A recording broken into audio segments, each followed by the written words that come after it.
Jadi kalau kita runtut statement yang dia buat oleh terdakwa ini, sebenarnya nggak ada tingkat kebohongannya karena parameternya apa gitu. Jadi kalau menggunakan model seperti itu ya kita bisa membuktikan semua pejabat bohong semua kalau diukur dengan ukuran yang lain gitu.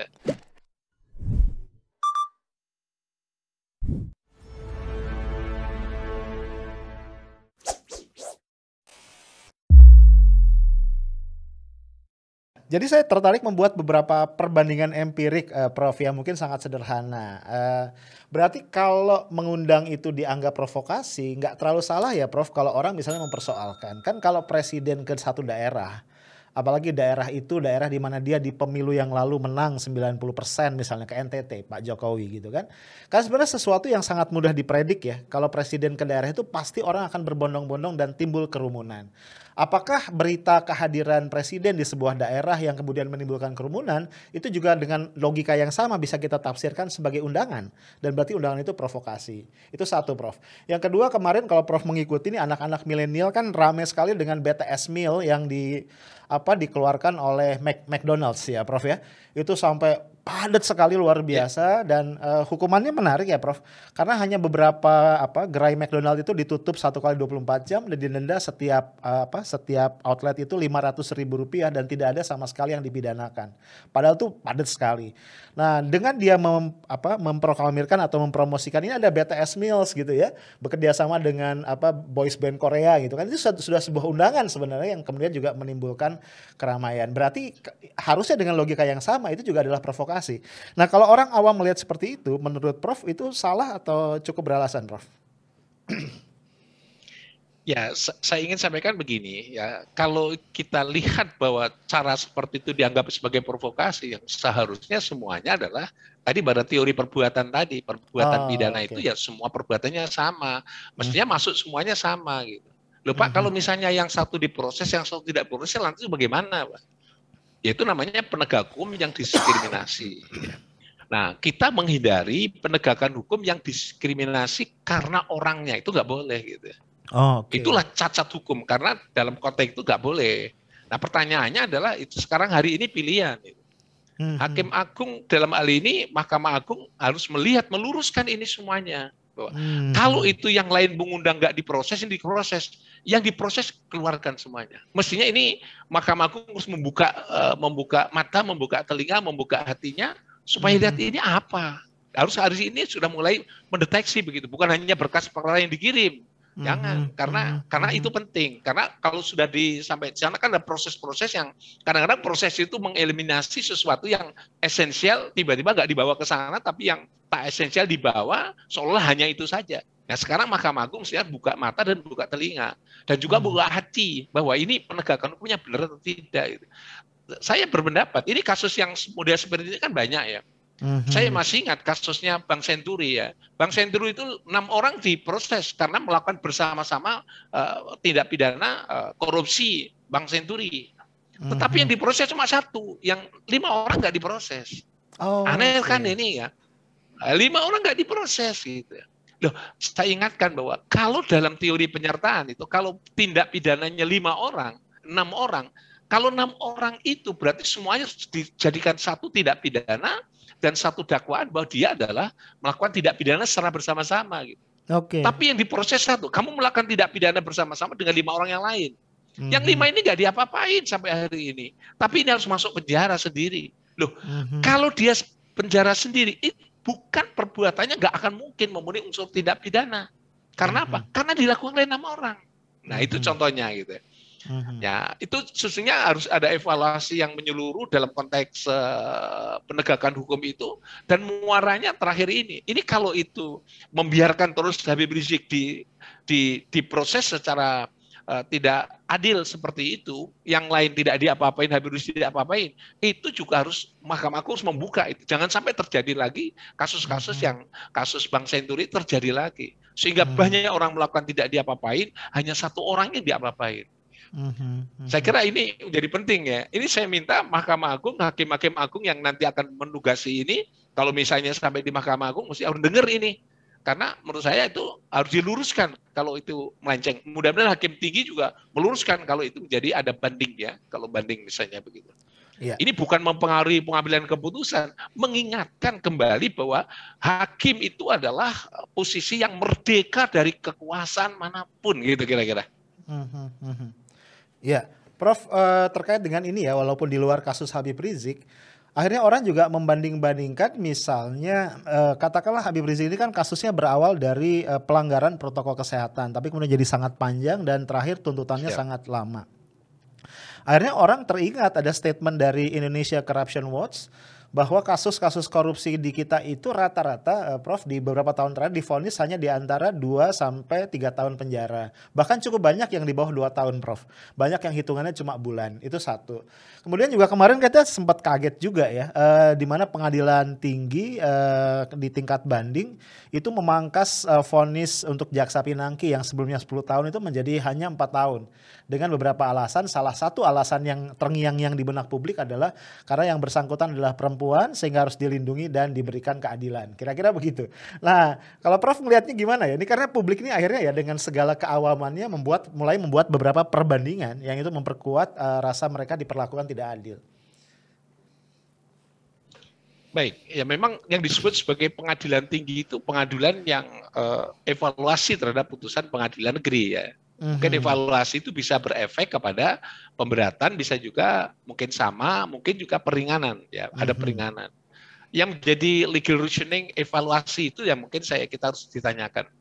Kalau itu benar bahwa alasannya karena dia perempuan, karena dia punya anak dan sebagainya, anak kecil dan sebagainya, terus kemudian diperingan. Mestinya kan dari awal sudah harus ada, karena anak itu kan sudah melekat dalam pertimbangan jaksa, dari penasihat hukumnya kan sudah masuk di dalamnya gitu. Ya. Tetapi kenapa tidak juga berlaku untuk perempuan yang lain? Ini menjadi bertanya. Oke. Bertanya karena apa? Angelina Sondah itu punya anak kecil, bahkan dia yatim loh ya. Gitu. Oke. Ya, kalau Pinangki nggak ada kata-kata yatim, tidak ada. Cuma mungkin karena perpisahan aja, kalau toh ada gitu ya. Tapi kalau Angelina Sondah itu kan yatim. Ini kan lebih ngeri yatim itu daripada yang lainnya. Gitu ya. Tapi itu nggak ada pertimbangan seperti itu, nggak ada. Gitu. Mesti, dia perempuan karena masih harus nanggung anak yatim dan harus butuh sentuhan seorang ibu dan seterusnya. Itu tidak muncul ada di sini. Mestinya konsentrasinya kepada kemanusiaannya ada dan hasil tindak pidana korupsi dikembalikan pada negara. Mestinya barulah muncul kemanusiaan itu. Tapi dalam kasus Pinangki tiba-tiba muncul pertimbangan perempuan dan dia punya anak gitu. Jadi nggak fair tadi. Kalau Pinangki memperoleh keuntungan disebabkan karena pertimbangan itu, tapi yang lain tidak memperoleh keuntungan disebabkan karena pertimbangan yang sama, kondisi objektif yang sama, bahkan lebih parah daripada yang dialami oleh Pinangki gitu. Ini juga sama ya, menurut saya dalam kasus yang lain sama. Inilah yang paling penting, praktek-praktek yang tidak memiliki standar yang seperti itu yang menurut saya itu menjadi menarik ya. Jadi saya balik lagi pada intinya bahwa PT atau pengadilan tinggi itu adalah pengadilan evaluasi. Maka kata-kata banding itu adalah karena ada satu, menurut perspektifnya adalah ada kekeliruan dalam satu proses itu yang harus diluruskan oleh berdasarkan fakta hukum, atau karena dia yudek faksi, maka dia harus diluruskan oleh pengadilan tinggi. Jadi kalau sudah salah menerapkan hukum itu adalah Mahkamah Agung. Maka tadi saya katakan salah menerapkan hukum, ya masa pasal 160 dijungtokan undang-undang terkait dengan undang-undang kesehatan begitu. Itu nggak ada. 160 tindak pidana, di sini tindak pidana sendiri. Tindak pidana dengan tindak pidana dijungtokan nggak bisa. Yang bisa dijungtokan itu hanya pasal yang terkait dengan buku ke-1 KUHP. Misalnya penyertaan, misalnya pembantuan dijungtokan boleh. Tapi kalau buku kedua itu tidak boleh. Itu bahasa saya katakan mutlak tidak bisa. Jadi kalau ada yang mengatakan itu bisa membenarkan itu, saya katakan itu salah dalam menerapkan hukum gitu. Saya kira begitu, Bung Arief. Ya. Nah, Prof, yang juga menarik adalah kan kemudian di akhir persidangan, menjelang akhir persidangan setelah membacakan vonis 4 tahun, itu kemudian Majelis Hakim di PN Jakarta Timur juga memberikan opsi. Ya, selain opsi menerima ataupun juga banding, kemudian ada opsi Habib Rizik Syihab itu mengajukan gerasi atau meminta pengampunan kepada Presiden Jokowi. Nah, kemudian kita dengar selintas beberapa pakar mengatakan ini tidak lazim ya, dengan banyak alasan lah, belum inkrah dan lain-lain. Kalau Prof melihatnya seperti apa, Prof, opsi meminta gerasi kepada Presiden ini? Ya, saya kira pertama itu sudah benar ya, itu tidak lazim ya. Saya sampai sejauh ini saya membuat analisis bahwa itu tidak lazim. Karena apa? Kalau putusan orang diputus pada saat pengadilan negeri kan boleh beberapa alternatif kan. Banding, paling minim itu banding. Ya. Nanti banding nggak puas itu ke kasasi. Gitu. Tapi tiba-tiba hakim nyelonong itu kalau kamu menerima tinggal nanti ada prosedur Anda mohon ampun kepada presiden. Dan itu juga salah ngomong seperti itu karena apa? Memohon ampun kepada presiden itu bukanlah sebagai upaya hukum. Ya. Jadi aneh ini bukan upaya hukum ya. Itu apabila terjadi satu kasus tertentu, yang kasus tertentu itu adalah memang ada satu keunikan tertentu yang memerlukan solusi, namanya adalah permohonan grasi atau amnesti dan seterusnya, yang semuanya menjadi kewenangan presiden. Jadi kalau itu perkara dari awal masih open semuanya, terus tiba-tiba dia rekomendasikan opsi salah satunya adalah memohon ampun presiden kalau kamu menerima itu aneh di situ. Pertama, keanehan pertama, hakim ini sesungguhnya begitu dia ngomong, kamu bisa kalau menerima ini tinggal minta pertimbangan mohon ampun kepada presiden. Itu menurut saya adalah salah satu perbuatan yang melanggar etika hakim. Hakim telah melanggar kode etik. Ya, kode etik hakim yang hakim itu sebenarnya sudah masuk dalam dunia pelanggaran kode etik disebabkan karena dia telah menggunakan seolah-olah terdakwa ini adalah bersalah dan keyakinan hakim mengatakan dia bersalah dan seolah-olah pula kamu mau banding kemanapun, mau kasasi, mau apapun upaya hukum yang Anda tempuh bakal nihil kamu karena kamu menurut saya itu ini loh yang benar itu. Tinggal kamu mohon ampun kepada presiden. Dan ini menunjukkan bahwa itu kalau bahasa saya katakan hakimnya melanggar kode etik. Ya. Seharusnya KY itu harus cepat reaktif terhadap proses ini dan agar supaya memeriksa KY. Dan saya minta diperiksa oleh KY dan saya minta juga pihak-pihak yang merasa dirugikan sebaiknya mohon aja kepada KY agar supaya diluruskan hakim-hakim seperti ini. Saya kira itu kode etik yang kedua adalah di balik itu apa? Di balik itu dia adalah sama artinya merendahkan martabat dan harkat martabat dari terdakwa. Siapapun terdakwa itu adalah terendahkan dengan ucapan itu. Disebabkan karena apa? Karena masih punya hukum. Pembuktian andai kata dia misalnya banding dan diputus bebas misalnya begitu. Itu kan sudah saya ingin sampaikan bahwa hakim sudah merendahkan martabatnya seorang terdakwa gitu. Kata tidak mestinya diucapkan, itu sama dengan merendahkan martabatnya terdakwa. Karena seolah terdakwa adalah memang benar-benar bersalah dan sudahlah tidak kemana-mana, memang kamu bersalah, seolah begitu. Padahal terdakwa kan melakukan perlawanan juga terhadap dakwaan itu dan dia bisa membuktikan tanding. Pembuktian tanding artinya pembuktikan yang sebaliknya bahwa dia apa yang dilakukan bukan sebagai perbuatan pidana gitu. Ini menurut saya adalah telah menggunakan kewenangan hakim, kewibawaan hakim, dan itu semuanya dalam rangka dengan ucapan itu, dengan kalimat itu, dengan frase itu adalah telah merendahkan martabat. Termasuk kategori penghinaan terhadap haknya terdakwa yang dilakukan oleh hakim. Yang ketiga, saya ingin sampaikan juga, dengan kalimat-kalimat seperti itu menunjukkan hakim itu istilah bahasanya melanggar Undang-Undang Dasar 45 yang ada di dalam pasal 24 ayat 1. Dalam pasal 24 ayat 1 dikatakan begini, itu terkait dengan kekuasaan kehakiman, itu diselenggarakan melalui lembaga peradilan. Dan lembaga peradilan itu siapa yang menjalankan? Itu adalah hakim. Dan dalam rangka melaksanakan kekuasaan kehakiman, prinsipnya ya, peradilan dan hakim itu adalah merdeka dari kekuasaan apapun. Ya. Saya ulangi lagi ini saya harus garis bawah, merdeka dari kekuasaan manapun. Iya. Jadi tidak boleh ada intervensi apapun. Hakim tidak boleh subordinasi, tapi dia adalah merdeka dari kekuasaan manapun. Tapi begitu ngomong begitu, hukumannya 4 tahun. Ya. Itu kayaknya di tempat yang lain sudah pernah ada. Itu harus 4 tahun supaya nanti lewat tahun 2024 macam-macam. Sudah menghubung-hubungkan semuanya. Jadi kesingkatnya bahwa kalau Undang-Undang Dasar sudah mengatakan hakim dalam hal ini memegang kekuasaan kehakiman, kemudian dia bebas dari kekuasaan manapun, begitu dia ngomong nanti minta ampun kepada presiden, itu sudah menunjukkan sebagai simbolikum bahwa hakim itu sesungguhnya adalah di bawah subordinasi kekuasaan. Apapun yang mempengaruhi dia sebagai subordinasi.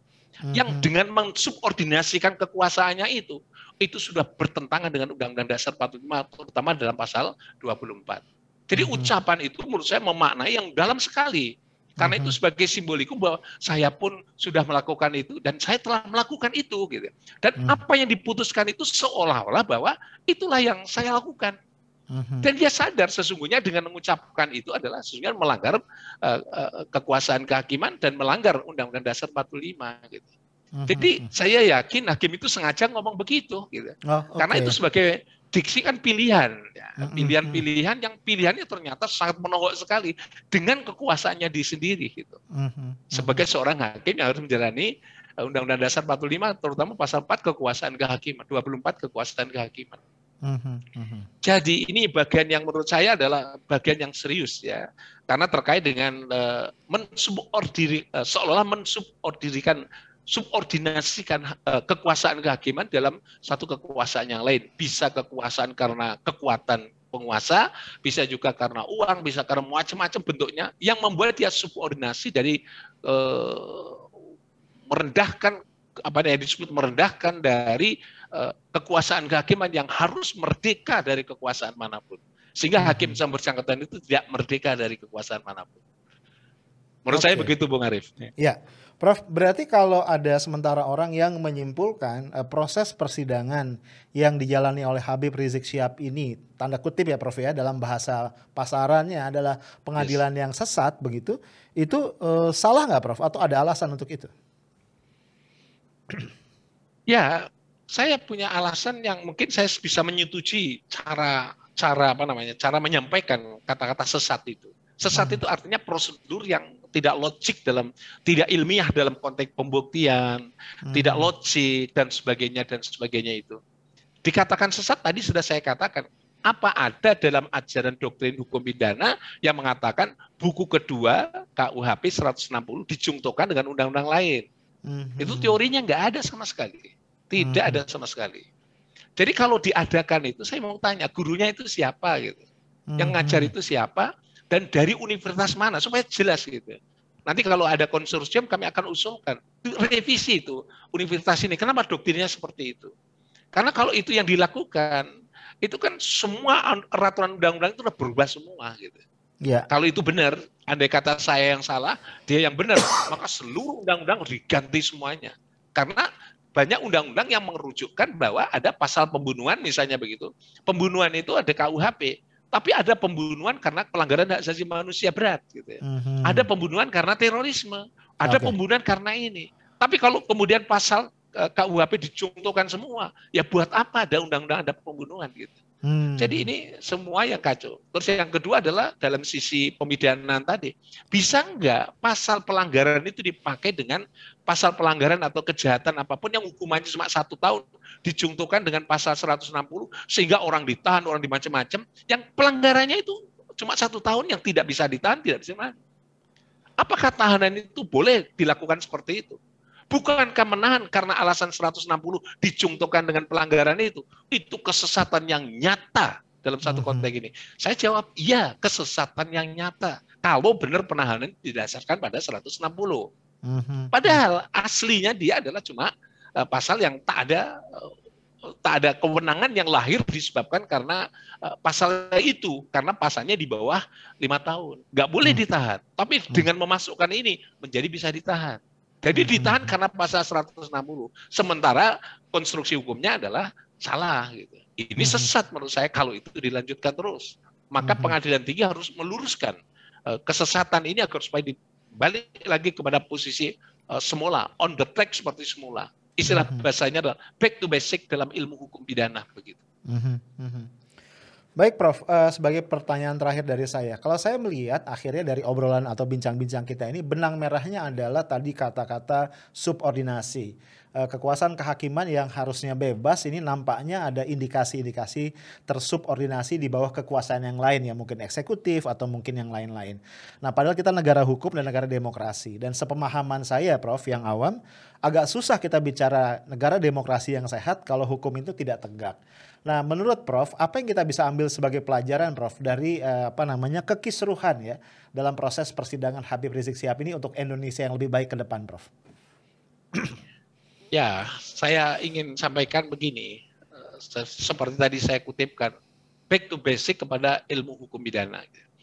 Kalau itu menegakkan hukum pidana, kembalilah kepada ilmu hukum pidana. Jangan ilmu ekonomi, cari yang besar, yang untungnya yang mana, jangan sampai. Carilah dia juga subordinasi politik. Karena apa? Ini ilmu hukum pidana, jangan pakai ilmu politik. Nggak boleh juga. Jadi sehingga dengan demikian saya sarankan, saya menghimbau kepada semuanya, penyidik, polisi, jaksa, penuntut umum, hakim, dan juga advokat, back to basic kepada tegaknya ilmu hukum pidana melalui proses peradilan itu. Ilmunya adalah ilmu hukum pidana. Jangan pakai ilmu yang lain yang bisa sesat dan menyesatkan. Jadi kalau ingin kembali kepada supremasi hukum, sesuai dengan tegaknya kekuasaan kehakiman yang bukan di bawah merdeka, kata-kata dipakai di situ adalah merdeka dari kekuasaan manapun. Saya senang sekali istilah merdeka dari kekuasaan manapun. Kata-kata merdeka itu harus tumbuh dari hakim itu sendiri, dari penegak hukum itu sendiri, penyidik, polisi, dan seterusnya.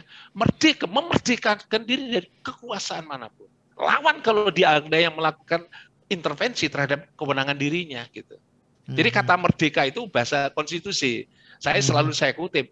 Apakah itu hakim itu, kenapa dia menggunakan istilah merdeka? Merdeka itu di atas namanya adalah pengaruh macam-macam, itu masih di bawahnya. Kalau sudah merdeka, dia tidak ada kekuasaan apapun pada dirinya kecuali satu, hukum dan keadilan. Jadi atas dasar itu, kalau sudah hukum keadilan masuk, maka keadilan yang seperti apa? Demi keadilan kepada Tuhan Yang Maha Esa. Jadi kepala hakim itu separuhnya itu demi keadilan pada Tuhan Yang Maha Esa. Seharusnya ya kita harus kembali lagi agar supaya apa? Supremasi hukum negara hukum Indonesia itu benar-benar tegak, dan itulah prasyarat untuk keadaan-keadaan yang lain. Hukum yang rusak akan membawa kerusakan pada substansi, pada bidang-bidang yang lain. Hukum yang baik dan tegak berdasarkan konstitusi, terutama pada Undang-Undang Dasar 45 pasal 24. Demikian juga konstruksi bahwa demi keadilan berdasarkan Tuhan Yang Maha Esa. Insya Allah kalau itu dilakukan akan tegak bidang ekonomi, bidang-bidang yang lain. Menurut saya begitu. Saya masih ingat pernyataan saya. Satu orang polisi cacat, sesungguhnya dia akan berpengaruh kepada kurang lebih sekitar 700 orang di Indonesia itu cacat semua karena satu polisi cacat. Demikian juga jaksa. Jaksa satu cacat itu sesungguhnya telah mempengaruhi kurang lebih 3.000 sampai 4.000 warga negara Indonesia.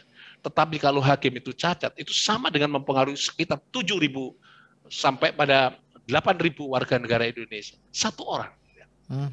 Jadi kalau satu orang hakim itu bisa menyelamatkan dia sekitar 7.000 sampai 8.000 orang.